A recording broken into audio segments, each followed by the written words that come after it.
Hello, fellow targeted individuals. If you're a TI and you're being harassed at hotels, hospitals, parking lots, where you buy food, where you worship, where you spend time with your family, where you bike, where you fish, where you socialize, then you are a targeted individual. And when this activity starts impacting you across state lines, that activity that you're experiencing has nothing at all to do with promoting counterterrorism or an investigation. I'm going to be quite frank about my experiences. From what I've seen, fellow TIs, this activity based on gang stalking is typically always linked back to federal agencies that outsource this crap in our communities and which have established partnerships and which abuse the law, knowing that cops can't expose them by law because they try to say this is an investigation. So that way they bypass the Constitution and our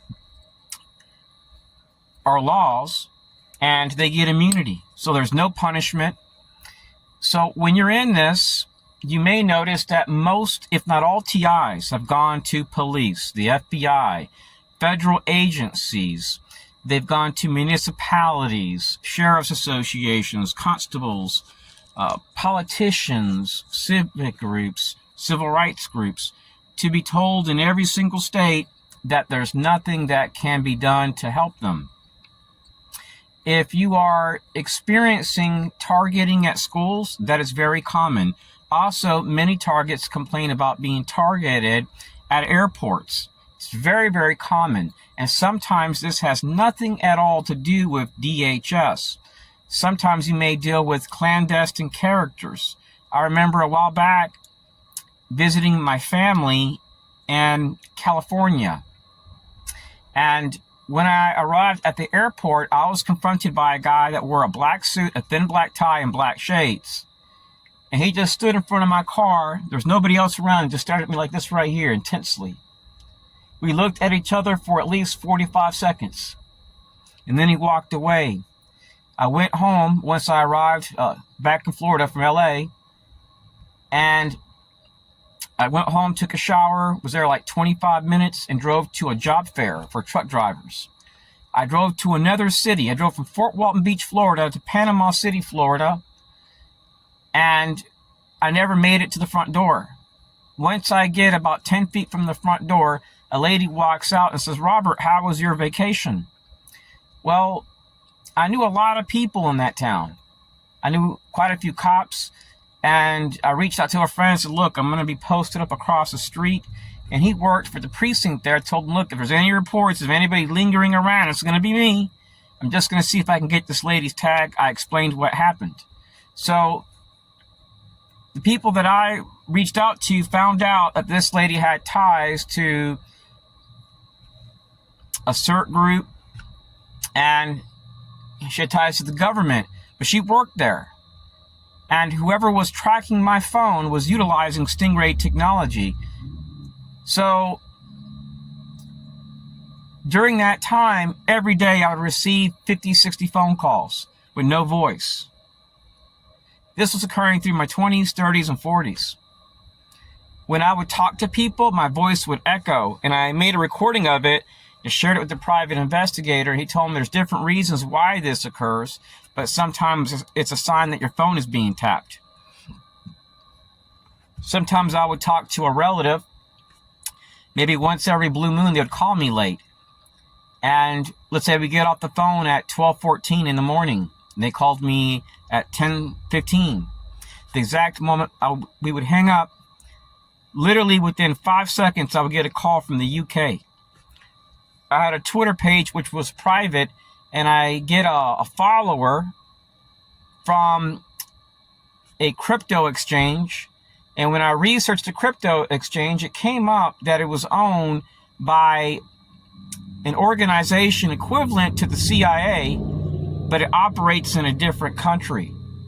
I started getting harassed by Jewish people, and God bless God's chosen people, but that doesn't mean I have to support their leader, which has been bombing and killing families and starving people. That's not Christian at all. The Bible says you're supposed to love your neighbor as yourself, but I'm all for supporting Israel, the Israelis, not that evil, wicked leader they have currently. And I know how it is, Philotias, to relocate and be harassed by ex-military, radical feminists, LGBT, transgender, diversity and inclusion partners, community engagement partners at universities, offices of community engagement, cops, sheriffs associations. The list is unbelievable. A while back, I went to see my family here. I drove from I flew from Orlando, Florida to Puerto Rico, and when I get back, I see two guys standing against the wall, and I see this other one walking behind me, and he whistles one time really loud. I look back, and the guy's doing this right here with his middle finger, and then he joins these other two guys, and I see this one of these guys is on a walkie-talkie. It looks like a phase 1, phase 2 radio, and he's talking on it, and he says, he's looking right at me, and he says, the guy is passing by right now. Well, I'm the only other man passing by. So when I get to the monorail system to take the train to get to the parking garage to get out of the airport, the guy looks at me and goes, "Sss." And the other guys follow along. So what was weird, though, was during that time, it was during the COVID pandemic, and this one guy, he had his mask down when he was on the walkie-talkie. And what the strangest thing was that I recognized him due to another encounter that happened in St. Petersburg. And when I get to my car, guess who? He's only 2 cars away from me. It's only 2 cars. I was like, what the heck? This is really weird. They had no luggage in their hand. They didn't work at the airport. Because when I was on the train, I asked the guy, do you guys work at this airport? And they're like, nah. So what I found also strange, there's more to the story. I'm just trying to condense it. So I have videos where I have encounters with people at different places. And when I've gone to police, they say my matter is civil. So I asked them, like, so you're telling me that if this happens to your family, that there's not going to be no arrest? And the guy told me, of course, there'd be arrest. So I'm like, well, what makes me any different then? So for years, every single day when I came out here in the daytime, I would get harassed. It's like right now, there's other cars here where I'm at. That's the only reason why I'm here. There's lights out here. It's facing a beautiful lake. People are in their cars listening to music, enjoying the ambiance of this beautiful lake in this town where I live at. Typically, I don't come here, but I just felt like I needed a breather outside of the house. Typically, when it's dark, I'm at home. So this activity makes it where you don't even want to go out to social events because you're wondering, are you going to be harassed? And then once you're harassed at a certain place or flagged, you feel uncomfortable. There was a time where anytime I went to any place, I'd get harassed. They'd knock on the back doors, say I'm a terrorist. They'd sit at a table and stand up right when I did and walk out as I did and go, "Tss." Or they would come in with elderly men at a restaurant called Cheddar's in Cedar Park, Texas. And they would come in and walk up to me, whistle, and walk right out. They wouldn't order food. They wouldn't sit down. I documented that at the Orlando Cheddar and the one at Kissimmee, Florida. So these people are clandestine and they don't carry guns typically. I would say about 99.9% are unarmed. But they're utilizing methods based on psychology. They want to try to make people sick. And I have, it's literally thousands of videos where I've gone shopping with family walking and I could pass by a certain area and my relatives wouldn't notice, but I would notice they'd be dropped off. In the exact moment they would pass by me, they would do some odd skit and walk back to their vehicle. They would go into restaurants. So my opinion about gang stalking is that this activity, from what I've documented on video, from my first encounters, show Freemasons. Elderly Freemasons on the far left-hand path. A lot of Jewish people. God bless God's chosen people, but there's a lot of defense contracts going to Jewish people. This is tied to your LGBT, transgender, diversity, and inclusion movement community. I have videos, fellow TIs, where it shows me in Orlando, Florida, 6 years ago, the first week I moved here, driving to Clearmont, Florida. I'm at a Winn-Dixie. The guy parks his car. He walks right up to me at the front door and goes, "Sss." After fleeing different states, I had fled Texas over this. I had even contacted a variety of intelligence agencies asking for political asylum.